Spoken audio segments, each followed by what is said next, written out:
Hello, नमस्कार सभी को। सबसे पहले मैं स्वागत करती हूँ आज की अपने वीडियो में। साइकोलॉजी का टॉपिक होगा और जिसको हम कहेंगे मोटिवेशन। मोटिवेशन मतलब अभिप्रेरणा, और अभिप्रेरणा का पार्ट 1 हम कर चुके हैं। जिसने भी पार्ट 1 नहीं देखा जरूर देखें। उससे आगे शुरू करते हैं हम पार्ट 2। इसमें हम पढ़ेंगे कि मोटिवेशन साइकिल क्या होगा, मोटिवेशन थ्योरी कौन सी होती है। तो सबसे पहले क्या है मोटिवेशन साइकिल। मोटिवेशन साइकिल जिसको हम चक्रीय अभिप्रेरणा बोलते हैं, ये साइकिल जो मोटिवेशन का जो साइकिल है ये आपका 2 टाइप्स का होगा। 2 टाइप्स के होते हैं। सबसे पहला है आपका जिसको हम कहेंगे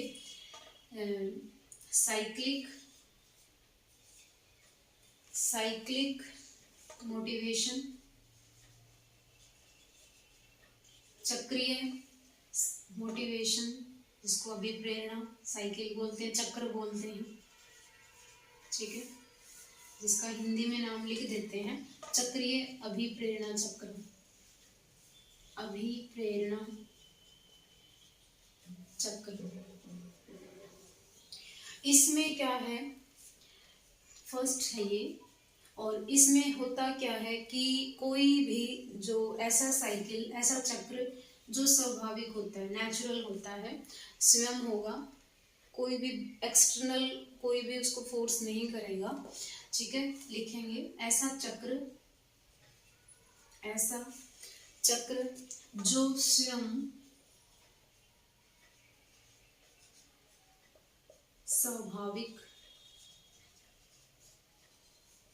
स्वाभाविक रूप से जारी रहता है, स्वाभाविक रूप से जारी रहता है।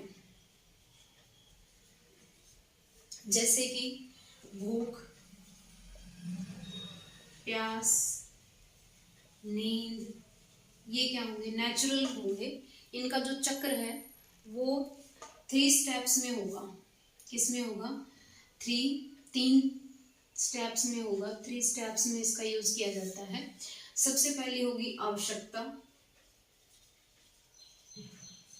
उसके बाद आएगा चालक, और फिर होगा लक्ष्य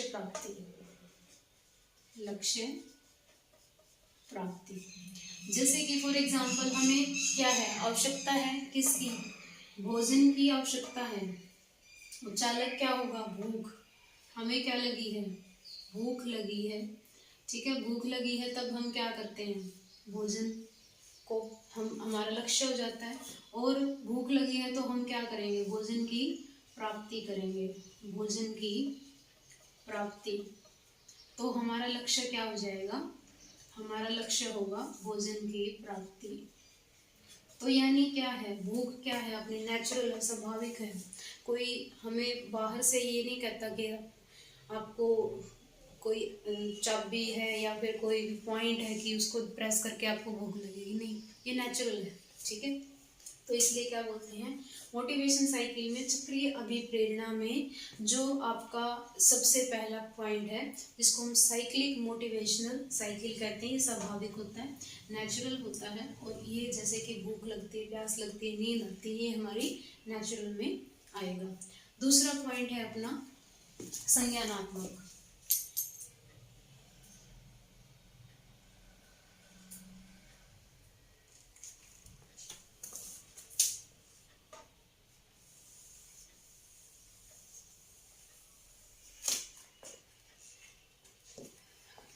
हाँ जी, दूसरा है आपका सेकंड पॉइंट है संज्ञानात्मक, जिसको हम कहेंगे संज्ञानात्मक अभिप्रेरणा चक्र। अभिप्रेरणा चक्र यानी कि संज्ञानात्मक मतलब क्या हुआ, कॉग्निटिव मोटिवेशनल साइकिल। लिख लें, cognitive motivational cycle, motivational cycle जिसको हम कहते हैं यानी कि संज्ञानात्मक अभिप्रेरणा चक्र। इसमें क्या होगा, ऐसा चक्र जो स्वयं नहीं चलता बल्कि संज्ञान के द्वारा चलाया जाता है। ऐसा चक्र जो स्वयं नहीं चलता बल्कि संज्ञान के द्वारा चलाया जाता है। संज्ञान के द्वारा चलाया जाता है। इसमें जो भी काम होगा, हमारे जो कॉग्निटिव है, संज्ञान, स्वयं का ज्ञान बोलते हैं जिसको, उसके द्वारा होगा। इसमें जो साइकिल बनेगा वो बनेगा आवश्यकता। हमें आवश्यकता होगी, आवश्यकता होगी। उसके बाद चालक, ठीक है, हमारा पॉइंट बनेगा लक्ष्य की प्राप्ति, लक्ष्य प्राप्ति, और उसके बाद आएगा संज्ञान। अब जैसे कि हम प्राइवेट नौकरी करते हैं कहीं पे भी, ठीक है, ये और हम साथ में क्या कर रहे हैं, प्रिपरेशन कर रहे हैं। तो यहाँ पे मान लो हमें कोई भी एग्जाम्पल देते हैं, जैसे फॉर एग्जाम्पल आप JVD PRD की तैयारी करते हो, आपका टीचर बनना है, फिर आप क्या करोगे, उसके लिए कोचिंग लोगे, ठीक है, PRD की क्या लोगे, कोचिंग लोगे, ठीक है, तैयारी करोगे। ये क्या होगा आपके लिए, चालक का काम करेगा, ड्राइव का काम करेगा, और लक्ष्य आपका क्या बन जाएगा, लक्ष्य आपकी प्राप्त हो जाएगी, जो मिल जाएगी। लेकिन उसमें बाद में आपको क्या होता है, संज्ञान आता है कि मुझे नहीं, नेक्स्ट स्टेप में आपको फर्दर बढ़ना है। तो उसके लिए क्या हो जाएगा, जैसे कि आप सेकंड ग्रेड के, सेकंड लेवल के जो टीचर होते हैं, जिसको हम क्या कहेंगे, TGT, उसके लिए क्या करते हो, संज्ञान करते हो कि हमें आगे इसको बढ़ना है। फिर आपका क्या बन जाएगी, आवश्यकता बन जाएगी। फिर आप दोबारा TGT के लिए कोचिंग लोगे, या फिर आगे फर्दर कोई भी तैयारी करते हैं, लक्ष्य प्राप्त होगा। तो ये क्या है, मोटिवेशनल साइकिल है। अब इसमें स्वयं नहीं चलता बल्कि एक संज्ञान हो जाता है कि हमें आगे बढ़ने की प्रेरणा हमें खुद से तो मिलती है, लेकिन हमारे ज्ञान के माध्यम से बनती है। हमारा फर्स्ट स्टेप है। उसके बाद स्टेप पूरा हो जाता है, उसके बाद फिर हम आगे जो स्टेप है उसको कंप्लीट करने के लिए करते हैं। तो ये आपके दो साइकिल है, मोटिवेशन साइकिल के टाइप। एक आपका था अभिप्रेरणा साइकिल, जिसको हम साइक्लिक मोटिवेशन साइकिल कहते हैं। एक आपका कॉग्निटिव मोटिवेशन साइकिल होगा। फिर अब पढ़ेंगे हम इसकी थ्योरी कौन सी होती है और किसने दी है और कैसे यूज होती है।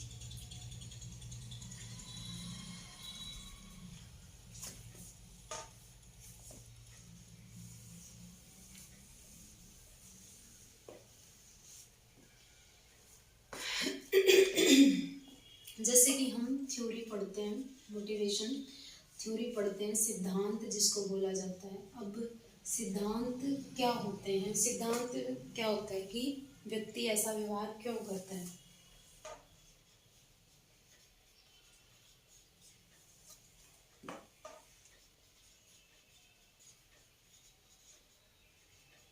व्यक्ति किसी व्यवहार को क्यों करता है, ये पता लगाने के लिए, ठीक है, थ्योरी बनाई गई है। सिद्धांत हमें बताते हैं कि व्यक्ति क्यों व्यवहार करता है। अब व्यवहार का जन्म किसी न किसी क्या होगी, इच्छा से होगा। हम कोई भी काम करते हैं, बिहेव करते हैं, तो हमारे पीछे उसका कुछ ना कुछ लक्ष्य होता है, डिजायर होती है, आवश्यकता होती है, उसी के कारण होता है। और अगर हम कहें व्यवहार के सिद्धांत का जो श्रेय जाता है एक डेकार्ते नाम का सिद्धांत, जो मनोवैज्ञानिक था, सिद्धांतवादी था, उन्होंने बनाया था ये व्यवहार के सिद्धांत। फिर कहें कि उसके बाद अगर इसके बाद कहें कि डेकार्ते के बाद व्यवहार के जो हम कहेंगे कि व्यवहार को परिवर्तित कर दिया, किसमें, सुखवाद में कर दिया, सुखवाद में परिवर्तित कर दिया। लेकिन उसका नाम क्या था, उसका वैज्ञानिक का नाम था थॉमस हॉब्स। पूछ ले कि व्यवहार के सिद्धांत का जो परिवर्तन है कौन से मनोवैज्ञानिक ने किसमें किया था? सुखवाद में किया था। सुखवाद का सिद्धांत बोलते हैं इसको। और ये किसने किया था? थॉमस होब ने किया था। तो ये थ्योरी है किसमें की व्यवहार के बारे में बताते हैं। व्यवहार क्या होता है? व्यवहार क्या होता है? Change in behaviour. बिहेवियर क्या होगा? आप कोई भी चीज़ लर्निंग करते हैं तो हमारा व्यवहार कैसा होगा? अलग ही होगा। तो इसलिए इसको बोला जाता है। और कोई चीज़ सीखते हैं तो हम उसको मोटिवेशन के साथ कहते हैं। फिर आएगी आपकी कि अगर हम कहें मोटिवेशन में,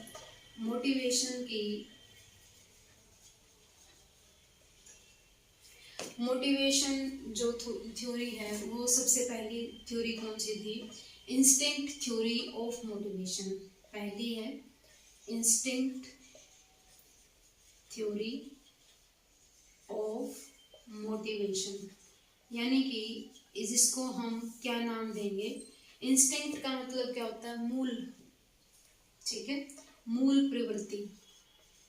मूल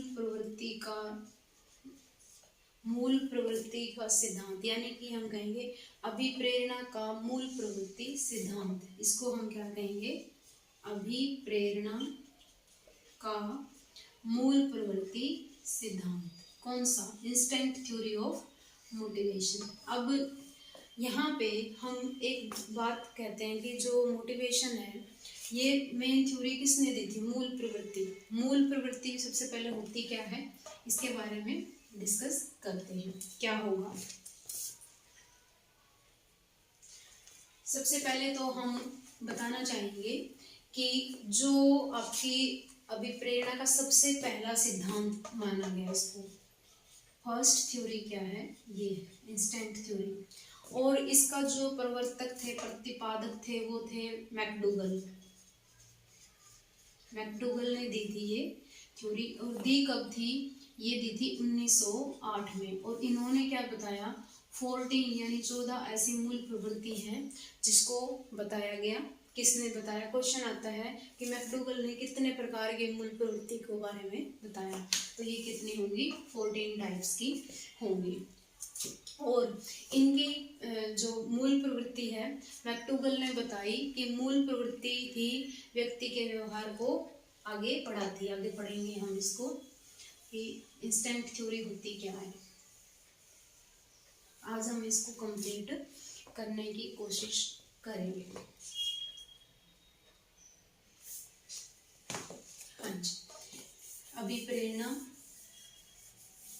का मूल प्रवृत्ति सिद्धांत। अभिप्रेरणा का मूल प्रवृत्ति सिद्धांत। अब मूल प्रवृत्ति होती क्या है? अब जैसे हम कहते हैं कि मूल प्रवृत्ति क्या? व्यक्ति के व्यवहार का सोर्स। ठीक है, व्यक्ति के व्यवहार का उद्गम करती है या सोर्स होता है। कौन? मूल प्रवृत्ति। ठीक है, जैसे कि और ये क्या होती हैं? ये आपकी व्यक्ति में जन्मजात होती हैं, बाय बर्थ होती है। दूसरा, मैकडूगल ने मूल प्रवृत्ति का, यानी कि अगर कहें मैकडूगल को मूल प्रवृत्ति का जनक माना जाता है। अगर हम कहें कि जनक कौन है, मूल प्रवृत्ति का जनक कौन है? मैकडूगल। ठीक है, विलियम मैकडूगल भी बोल देते हैं। अब जैसे कि एग्जाम्पल देती हूँ मैं कि फॉर एग्जाम्पल जैसे कि अपने इमोशन होते हैं, इमोशन जिसको हम संवेग बोलते हैं। अब संवेग हमारे क्या होते हैं? अस्थिर होते हैं, अस्थिर होते हैं। और जो मूल प्रवृत्ति होती है ये आपकी स्थिर होती है, मूल प्रवृत्ति। जैसे कि फॉर एग्जाम्पल अगर हम कहें भय, फियर, भय है तो इसकी मूल प्रवृत्ति क्या होगी? भय हो लगेगा तो क्या होगा? भागने की प्रवृत्ति होगी, पलायन होगा। ठीक है, यानी कि हम कहेंगे व्यवहार, भय के कारण उसने कैसा व्यवहार किया? पलायन का व्यवहार किया। या कि भाग जाना, ठीक है, भागने की प्रवृत्ति, भागने की प्रवृत्ति, ठीक है। तो ये आपके क्या होंगी, मूल प्रवृत्ति। ऐसे ही जिसको हम कहेंगे, जैसे कि क्रोध होता है, क्रोध किसके कारण से होगा, क्रोध किसके होगा, जिसमें कि कोई भी वर्ड ले लेते हैं, जैसे कि हम कहेंगे करुणा, दूसरा करुणा बोल सकते हैं। करुणा क्या होता है, दया होती है, और ये किससे आती है, संवेदना से आती है, सेंसेशन से आती है। ये किससे आती है, संवेदना से आती है। तो ऐसे मैकडोगल ने कितने 14 प्रवृत्ति के बारे में बताया, ठीक है। तो यहाँ पे हम नाम लिखते हैं, फियर है, करुणा है, घृणा है, क्रोध है, ठीक है, और जैसे कि कामुकता है, ये सारे क्या है, ये तो संवेग है, लेकिन इनकी प्रवृत्ति क्या होती है, अलग अलग। जैसे कि कामुकता की प्रवृत्ति क्या होगी, काम प्रवृत्ति होगी, ठीक है। वात्सल्य क्या होगा, जैसे कि पेरेंटिंग होती है संतान के प्रति, ठीक है। घृणा क्या होगी, डिस्गस्टिंग, यानी दूसरों को नापसंद करना। क्रोध क्या होता है, क्रोध किसके लिए आएगा, क्रोध आएगा जैसे कि कोई भी गुस्सा करता है या फिर उसमें युद्ध करने की प्रवृत्ति होती है। तो ये सारे क्या होंगे, मूल प्रवृत्ति होगी। तो जो अपना संवेग है या फिर मूल प्रवृत्ति है, ये दोनों आपस में कोरिलेट करते हैं, इसलिए इनको क्या कहा जाता है कि इसमें आप कोई भी काम करते हैं तो मेन इमोशंस आपके क्या होंगे, थोड़े समय के लिए होंगे, लेकिन उनका जो रिजल्ट होगा, प्रवृत्ति होगी, वो आपको क्या होगा, रिजल्ट के रूप में प्रोवाइड होगी। जैसे कि आत्महीनता वर्ड होता है, यानी कि नेगेटिव सेल्फ फीलिंग आती है, यानी कि खुद को ही पसंद न करना, स्वयं को नापसंद करने की प्रवृत्ति, सबमिशन बोला जाता है जिसको, इस प्रकार से होगा। तो यहाँ पे हम मूल प्रवृत्ति कितने बोलेंगे, 14। तो ये था आपका अभिप्रेरणा के मूल प्रवृत्ति का सिद्धांत। उसके बाद करेंगे हम कि आपके अभिप्रेरणा की मांग का सिद्धांत, दूसरा क्या आएगा, अभिप्रेरणा का मांग सिद्धांत। ये तो मूल सिद्धांत है। दूसरा आएगा आपका अभिप्रेरणा का मांग सिद्धांत, मांग सिद्धांत, जिसको हम कहेंगे principle of hierarchy of need, principle of hierarchy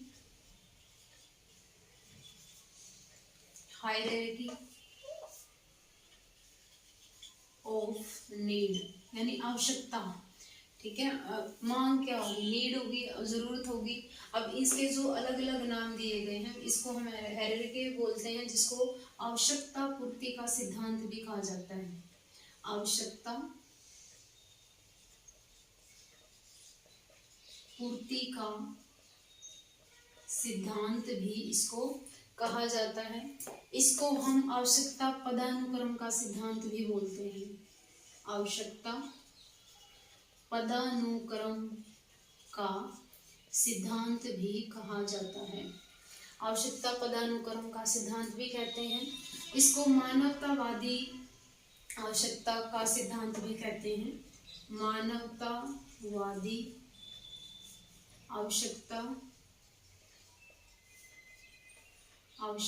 का सिद्धांत भी कहा जाता है। ये अलग अलग नाम है एक ही सिद्धांत के, इसलिए याद रखने हैं। कई बार पूछ लेते हैं कि अभिप्रेरणा मांग का सिद्धांत को क्या बोलेंगे, आवश्यकता पदानुक्रम भी कहा जा सकता है, आवश्यकता पूर्ति, मानवता आवश्यकता का सिद्धांत भी कहते हैं। अब बात आती है कि ये जो सिद्धांत है, इसका प्रतिपादन किसने किया था। इसका प्रतिपादन किया था, प्रतिपादक जो है, जिसको हम कहेंगे मनोवैज्ञानिक कौन थे, अब्राहम मैस्लो। इसके मोस्ट इम्पोर्टेंट क्वेश्चन है कि आवश्यकता पदानुक्रम का सिद्धांत किसने दिया था। आवश्यकता पदानुक्रम का सिद्धांत मैस्लो ने दिया था, और ये जो सिद्धांत दिया था ये 1954 में दिया था, यानी 1954 में इसको दिया था। और इनकी एक बुक है जिसका नाम क्या है, बुक क्या का नाम है theory of motivation, A theory of human motivation, A theory of human motivation. ये मोस्ट इम्पोर्टेंट है, इम्पोर्टेंट क्वेश्चन है ये कि मैस्लो की जो बुक है उनका नाम क्या है, तो क्या आएगा, ए थ्योरी ऑफ ह्यूमन मोटिवेशन। तो ये क्या काम करता है, इसमें जो सिद्धांत है मनुष्य की आवश्यकता क्या है और कैसे ये काम करती है, तो ये जो टॉपिक है ये करेंगे हम नेक्स्ट क्लास में।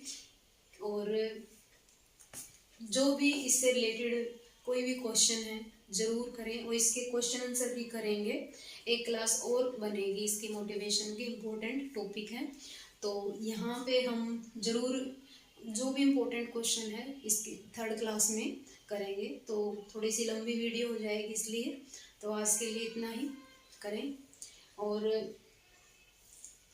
अपना जो भी पढ़ रहे हैं टॉपिक उसके क्वेश्चन आंसर ज़रूर लगाएं, क्योंकि अभी जो टाइम है वो हमारा प्रैक्टिस का ही टाइम है।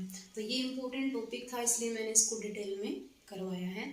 तो इस टॉपिक को कंप्लीट होने के बाद हम टॉपिक वाइज क्वेश्चन आंसर की प्रैक्टिस करेंगे। तो जितनी भी हमारी वीडियो है किसी भी टॉपिक की वो ज़रूर देखें, हेल्पफुल होगी।